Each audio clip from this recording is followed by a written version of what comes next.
Thank you for joining us for today's USA Gymnastics webinar. Today we are talking about a topic that is very important in the gymnastics world and in the sports world. We are talking about prevention. As everyone knows, April is National Child Abuse Prevention Month, and USA Gymnastics is encouraging our community of clubs, parents, and coaches to do their part in helping protect children from abuse.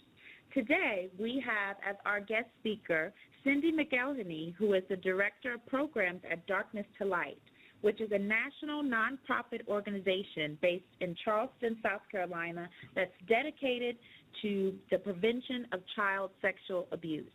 So Cindy has been working really hard, over 17 years experience in product management and customer support. She is one of the leaders in Darkness to Light's effort in product development and support for a large network of program providers. So again, thank you all for attending today. Cindy, thank you so much for being our guest speaker, and we're looking forward to hearing the information that you have to share with everyone on a perfect score for prevention. Great. Thank you so much, Lakeisha, and thank you to USA Gymnastics for having me today on your webinar. And hello, everyone. Thank you so much for all participating. I know it's probably not the highlight of your day to step away from your busy schedules to attend a talk on the issue of child sexual abuse, so I really honor you for being here and for your willingness to, learn more about the issue and what you can do to protect the children in your lives. So again, thank you. For today's webinar, I thought, we could keep things at a fairly high level, but and we want to make sure at the end that we point you to some additional training and resources for more in-depth information. But I also want to leave time at the end for questions. So I hope this will be informative, and I hope it will be, maybe for some of you it'll be the beginning of your efforts to learn all you can about the problem and what can be done about it. Or for some of you, maybe this is a topic that you have been more immersed in, and I hope that this will just sort of enhance your efforts as well and give you some more information. So my understanding is that you come from, different perspectives, right? So some of you are parents, some of you may be club owners or directors, some of you may be coaches, or, maybe many of you are probably wearing multiple hats, and that's fantastic. So, first of all, in each of these roles, there are things that you can do to protect children, but second of all, protecting children takes a community effort, and we all need to be working together, and we all need to sort of be working from the same set of skills and tools that protect. And so I love this. I love the idea that not only do we have clubs, but we also have coaches, and we also have parents, because again, it's a community effort, and I think that makes sense, right? Makes good sense. So again, thank you for being here. So I'm going to start by defining what child sexual abuse is. We'll learn some of the facts, like the scope of the problem, the prevalence, and what some of the impacts are, and then we'll talk about the profile of those that abuse children and the conditions under which it takes place, and we'll talk a good bit about the strategies for prevention, things that an individual can do and things that a club can do. And we'll wrap it up with some additional resources that I think you'll find helpful that you can spend some time with on your own, and then we'll leave some time for questions. So I hope that sounds good, and with that, we'll go ahead and dive in. So, the problem of sexual abuse is in the news. You know this, right? The media is filled with accounts of sexual abuse, and I think, this is not meant to be scary, but the reality is when we see these stories in the headlines, it does make us feel scared. It makes us feel angry. And to be honest, I'm surprised, today when I hear people still today, in this day and age, with all these headlines, people still say, well, that doesn't happen here.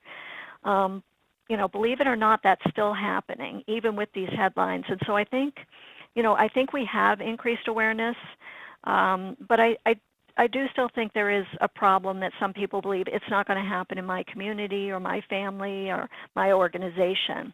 And we really have to know that sexual abuse is not a problem that just affects some people or some groups or some communities or some churches, or, it really affects everyone.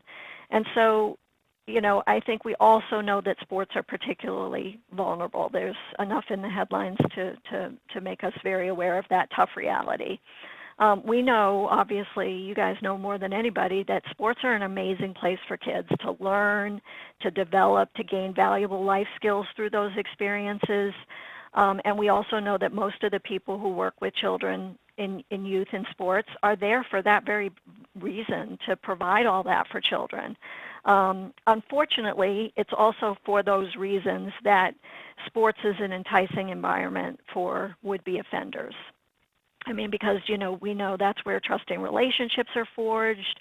The relationships are special, they're important, they're long-term. The relationship between coach and athlete, the relationship among athletes and teams, these are the bedrock of sports.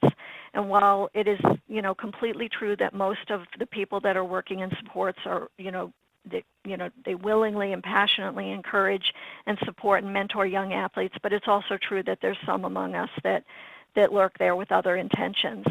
And so headlines have obviously unveiled the issue, make us alert to the problem. But I think most of all for organizations especially, it's an urgent call to protect. And so even though, Sandusky seems like old news now, I think really it still has, opened our eyes more than ever before, and has really given us an opportunity to, it's a moment in time really to be in service to the safety and protection of our children. So the reality is, we know there are abusers in sports, and we know that too many children are suffering from abuse.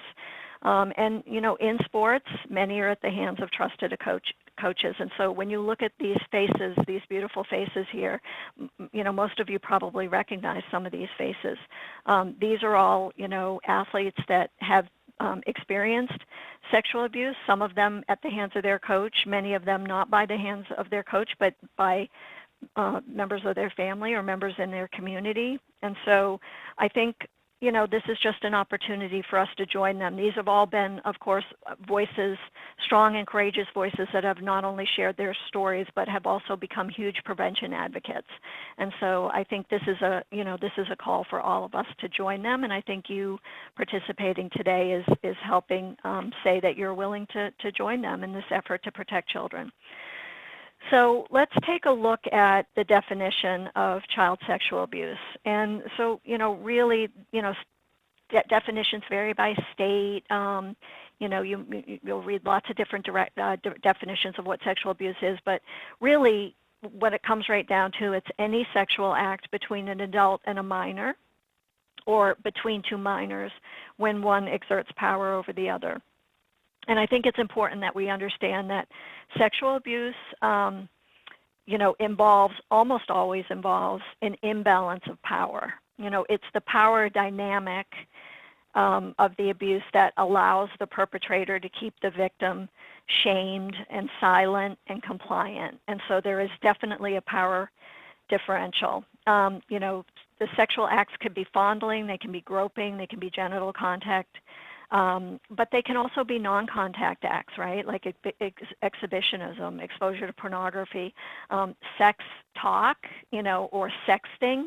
Obviously those constitute the realm of child sexual abuse as well. It is a crime, it is a form of violence, and it is often agonizing and traumatic for victims. Let's take a look at just a few of the facts, because I don't want to overwhelm you with numbers today. I mean, it can get mired in the numbers, and that's not what's important in our discussion. But just a few facts. About 1 in 10 children will be sexually abused before their 18th birthday, and if you really think about that, you'll realize that really sexual abuse is almost more prevalent than any other childhood illness or condition. It's really likely the most prevalent health problem that children face, with the most serious array of consequences. And we're going to talk a little bit about what some of those impact and consequences are in a few minutes. So more than 90% of children know their abusers. And so what we're really saying here is this is not about stranger danger or the creepy guy in the park or the creepy guy in the van. The reality is most abuse is happening at the hands of known and trusted perpetrators. They're known by the children, and therefore they are very likely they are known by the family and well known in the community. So 40% of the time, the perpetrator is an older or more powerful children, and we always like to make sure that we're pointing that out because sometimes, we don't expect abuse to come from certain places, and it's just important to know that it is a problem sometimes that abuse is perpetrated at the hands of older or more powerful children. Child sexual abuse, even in this day, is still a largely unreported crime, right? Children do not report the issue, do not report abuse. Some statistics tell us about only a third of abuse is ever disclosed. I know this surprises people because, we think, wow, I just think if a child was being hurt or being harmed, they would tell somebody. But remember I talked a little bit about the power dynamic? It's that power dynamic that keeps victims from speaking out. It keeps them, shamed. It keeps them silent. It keeps them compliant. And there's many reasons for why that happens. We don't have time to go into them today, but the takeaway here really that I think is important is that it's our job as adults to protect children.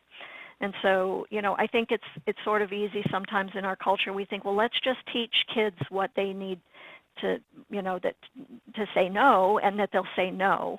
But really there's so many factors at play with the dynamics of abuse that really we don't ask children to protect themselves from other forms of crime.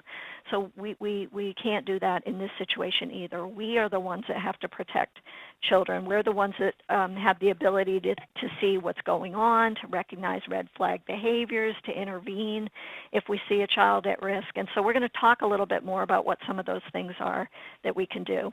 As we've discussed before, it happens in communities everywhere. No town, no city, no state, no country is immune, no race or religion, no economic strata, no sport, no organization, no individual. It can happen anywhere. And again, I'm not obviously not trying to say these things as scare tactics, but rather they're eye openers. And hopefully what they are for us is just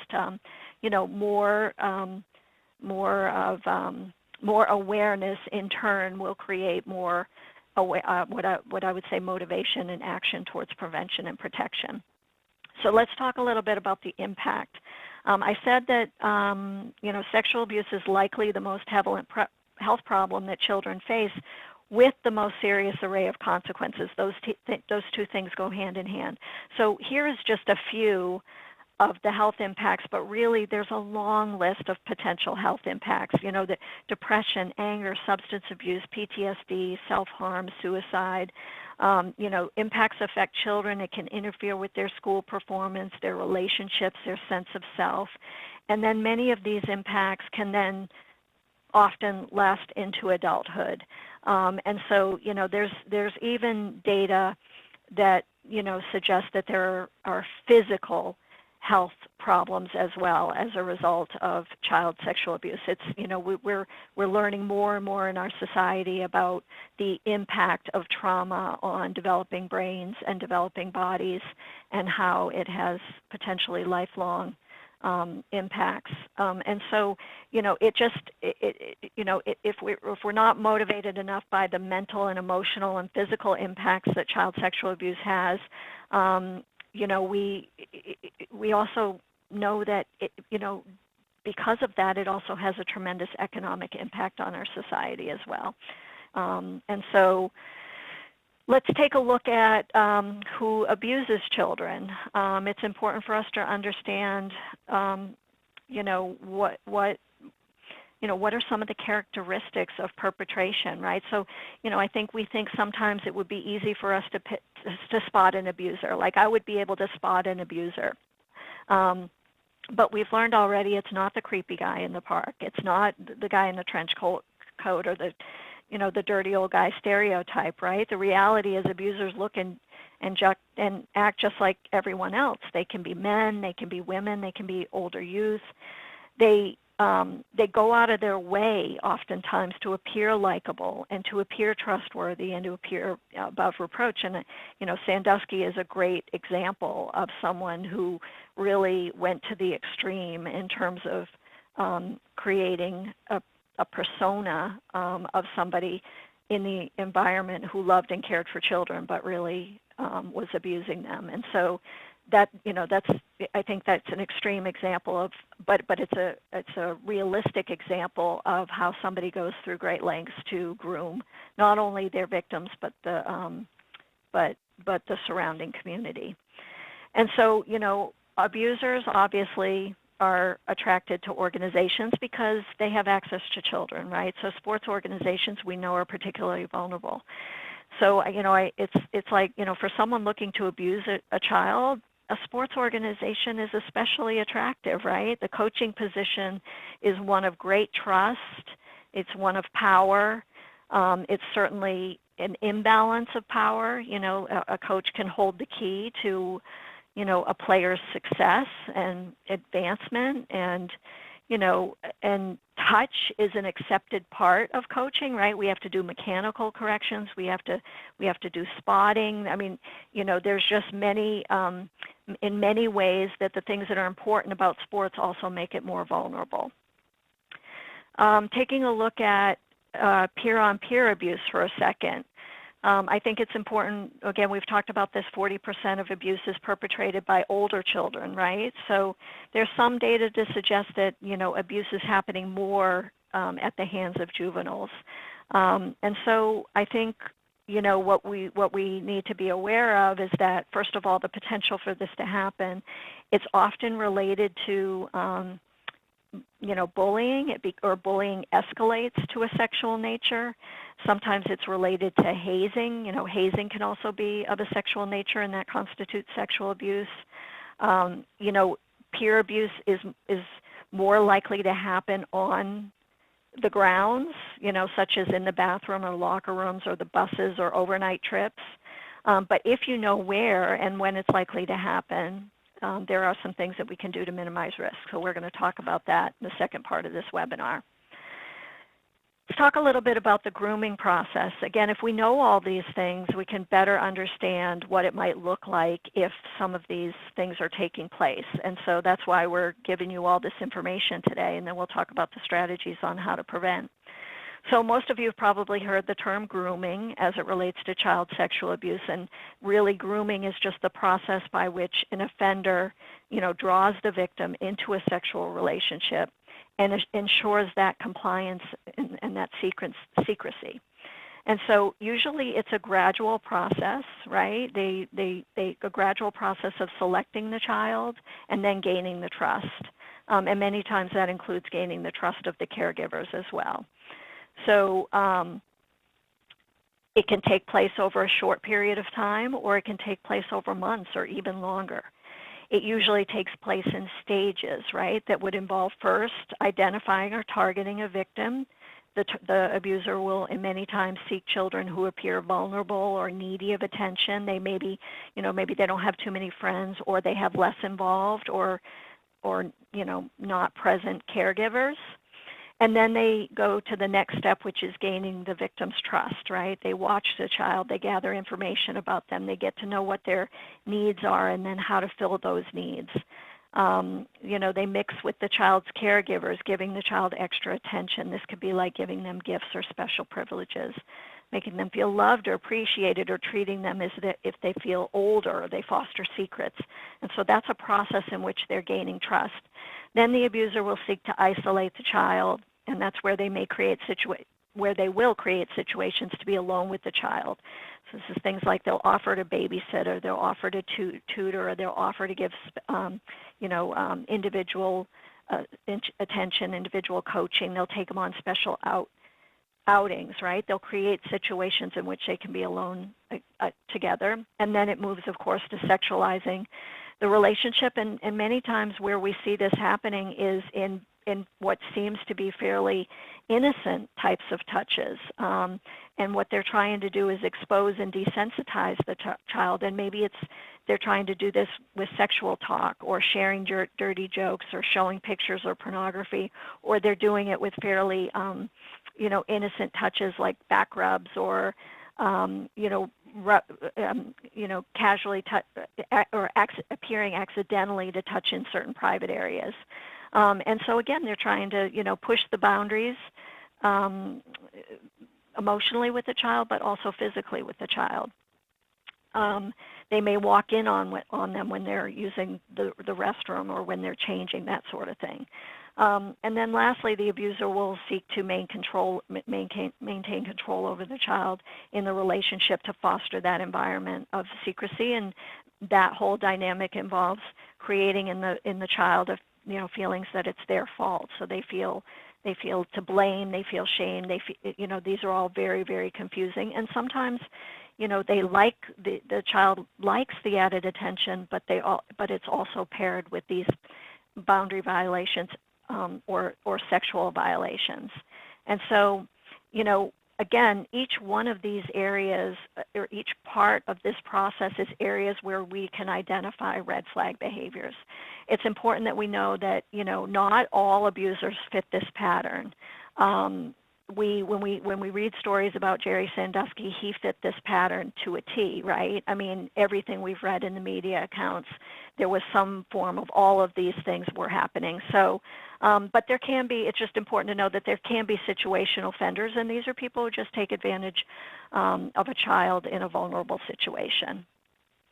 Red flag behavior. So we talked, mentioned that some of those things that happen during the process are where there is red flag behavior that's being exhibited. And so we rarely catch abusers in the act of abusing. We most frequently catch them breaking the rules or policies or pushing boundaries.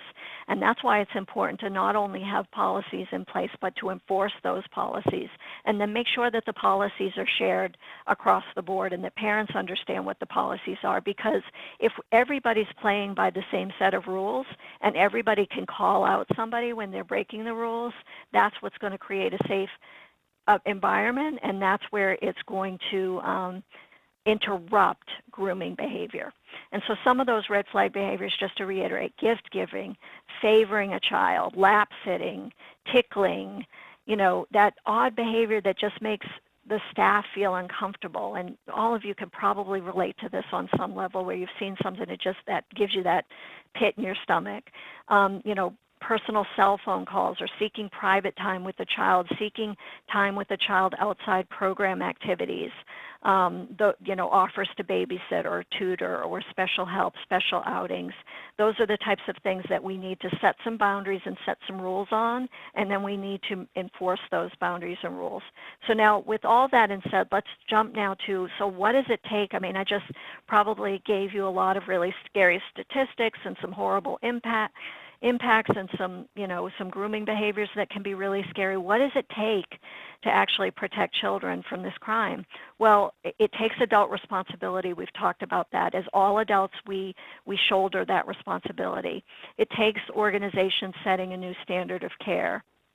And so, what does that look like in action? Well, it looks like, organizations having policies, having codes of conduct, so establishing the rules, then monitoring and enforcing the rules. If, parents can insist on these policies of their organizations if their children frequent, and they can help in the enforcement. If they know what they are, then they can say, hey, wait a minute, it's not okay for you, for there to be, kids going over to coach's house for overnights, right? Because we don't allow overnights at coach's house, that type of thing. So if a parent sees a coach or another adult breaking the rules, they can intervene and they can report the violation. So as adults, we can all get educated. And I hate to use the so often used cliche that knowledge is power, but really it is the truth that knowledge is power. And it takes leadership, right? Because sometimes setting these rules and enforcing them, it's risky business. People make it an issue about trust. Like, what? You don't trust me if you're putting these rules or holding people to the rules. People make it an issue about trust, and that's what abusers exploit, right? Is that we're very willing and free to give our trust. It's what makes us great, that we give it great as humans, is that we give our trust to people. But what we're saying is let's remove that. This is not about distrust or paranoia, or that thinking everyone's out to abuse a child, because that's not reality. Most people have good intentions for children.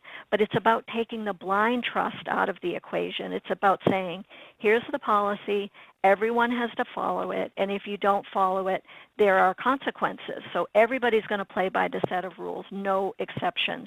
Abusers try to make themselves the exception because they have positioned themselves to be above reproach, right? And that's where trouble starts. So we talk a lot about collaboration. Collaboration is kind of a buzzword these days, but what we're really just saying is prevention is possible when it's done together, when it's done in community.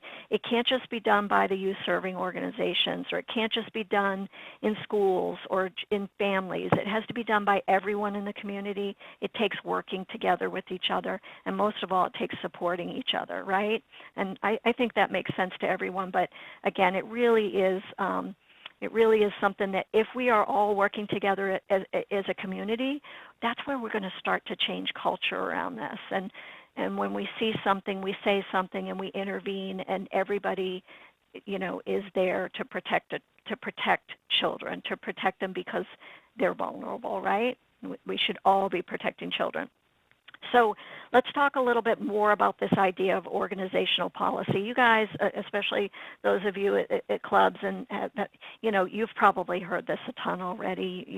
Hopefully you already have your policies in place, but it's not just enough to have a policy. So I think every time you have an opportunity to participate in discussions like this, one, I thank you. But two, it's also a time for you to sort of revisit, are we doing everything we can? Let's brush off the policy, because the policy has to be something that lives and breathes and exists it's sort of front and center. It can't go on a shelf, right? That's how we make prevention a priority, is we set clear expectations for how coaches and staff and volunteers, how everybody interacts with children. We want to create warm and encouraging and appropriate environments for children, not dangerous or harmful or inappropriate, right?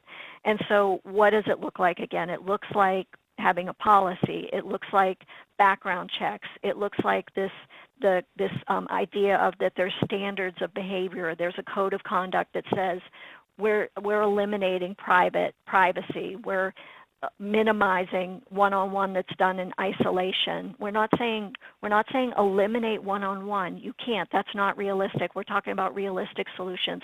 We're talking about eliminating them when they're done in isolation, making sure situations are observable and interruptible. It's about these codes of conduct and standards of behavior have to be around safe personal physical boundaries. Personal and physical boundaries, about setting safe policy when there's travel and transportation involved, because those are particularly vulnerable times. And it's about limiting electronic, social, and out-of-program interactions, right? Limiting the personal interactions. And then it also involves sharing those standards of behavior and codes of conduct with parents, so parents can be aware and they can be involved and they can assist you in the monitoring of it. It involves training. This is the education. This is the knowledge. Knowledge is power. So I think training serves a very important and valuable is an important and valuable part of your whole organizational protection strategies. It requires clear reporting process. So when you have a violation or when you have an actual abuse that's happening or been reported, that there's a clear process on what happens, mostly that the report is made, that the child is protected, that other children at the organization are protected, and then, as always, ongoing effective monitoring and communication.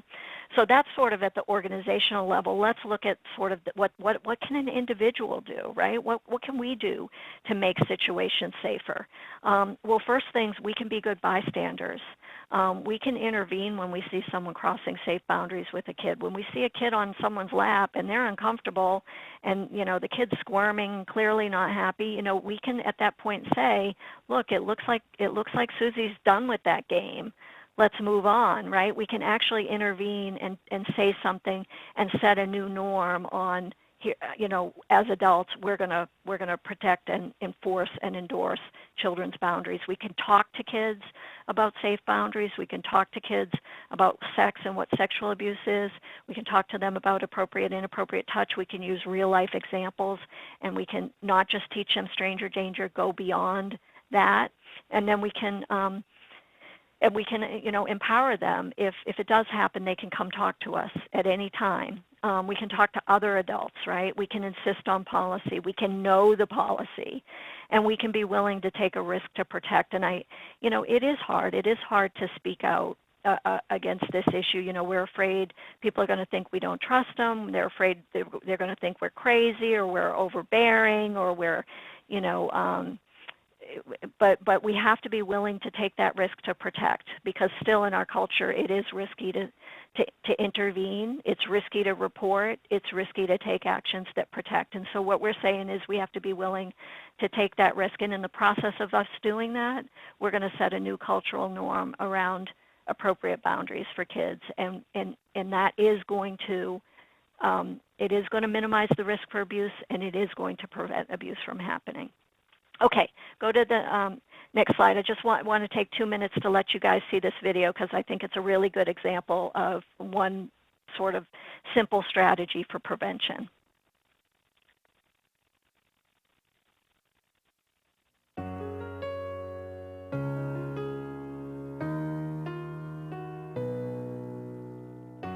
We can ask children for permission to touch them. This models that they have a right to their boundaries and they can express what's comfortable to them. You have to ask permission. Look, I'm about to show you something. This is how the hips need to move.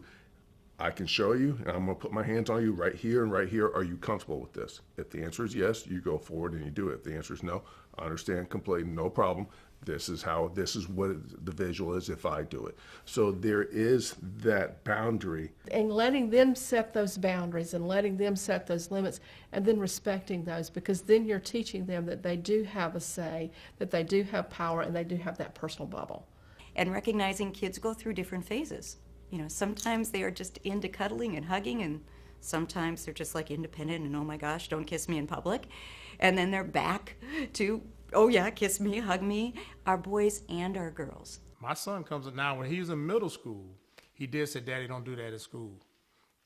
But then when he got in high school, he's like, I don't care. But there was that point for a couple of years, he's like, man, you can't be hugging on me in public. Now, I couldn't hug him. Just don't do it at school. Each child brings their own personality and their temperament to this whole kind of boundary issue. Like if they're not comfortable with hugging and they're more reserved, then we need to err on the side of being reserved with that child and letting that child know it's okay. You don't have to engage in a hug. You can simply do a handshake or say a hello.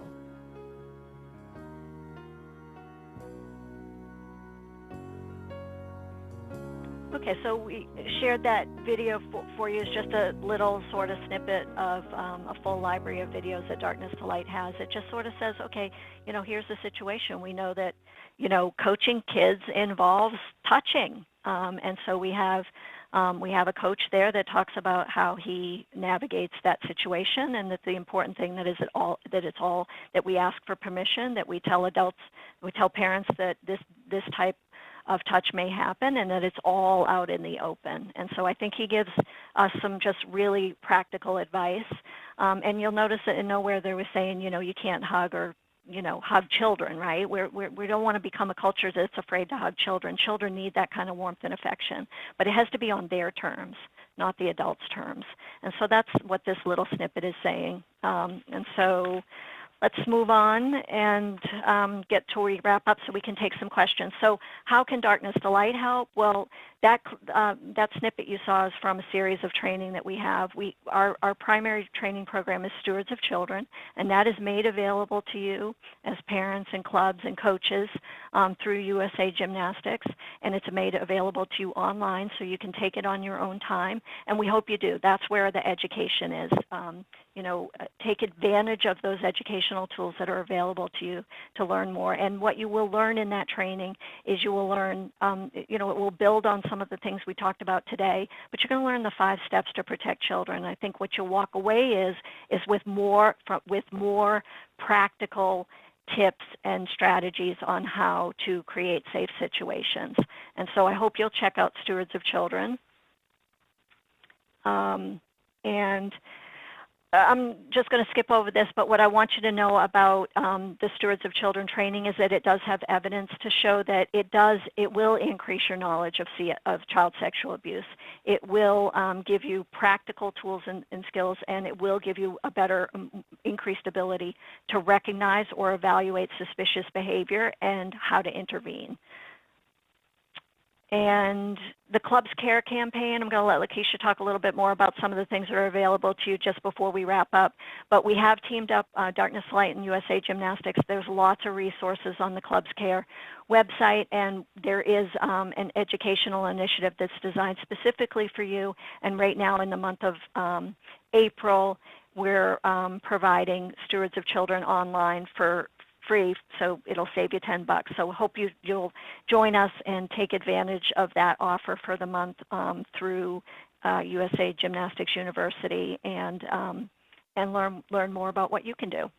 There are lots and lots of resources available to you, and I'm going to pull up a slide right now that will give you a list of them, and you can feel free to go to Darkness to Light's website to get any information.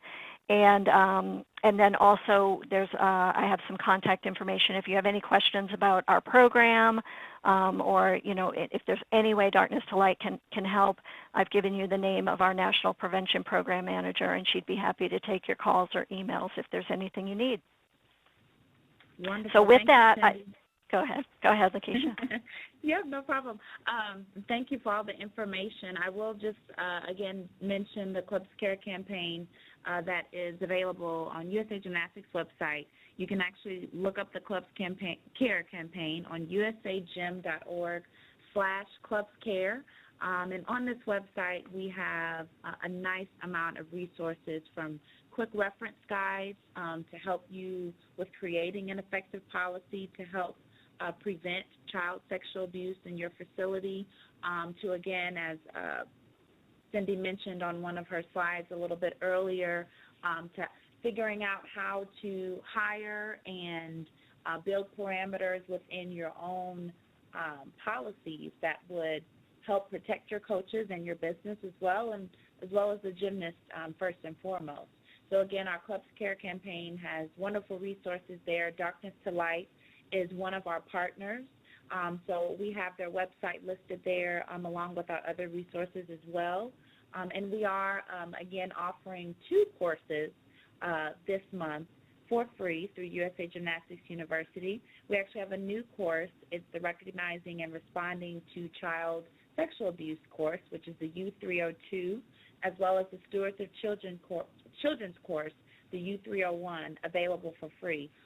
Anyone can register for those courses on the education page at usagym.org.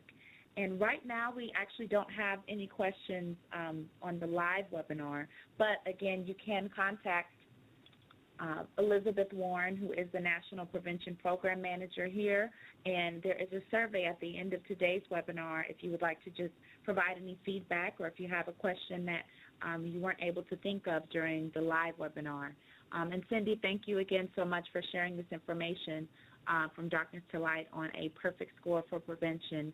We hope everyone found it really informative and everyone really takes action to help stop child sexual abuse. Great. Thank you. Thank you, Lakeisha, and thank everyone. Thank you. Thank you all. And again, you can find us on Facebook at Member Services. On Facebook, like and follow our page there. On LinkedIn at USA Gymnastics Member Services. And visit the webinars page at usagym.org/webinars. USA Gymnastics. Begin here, go anywhere.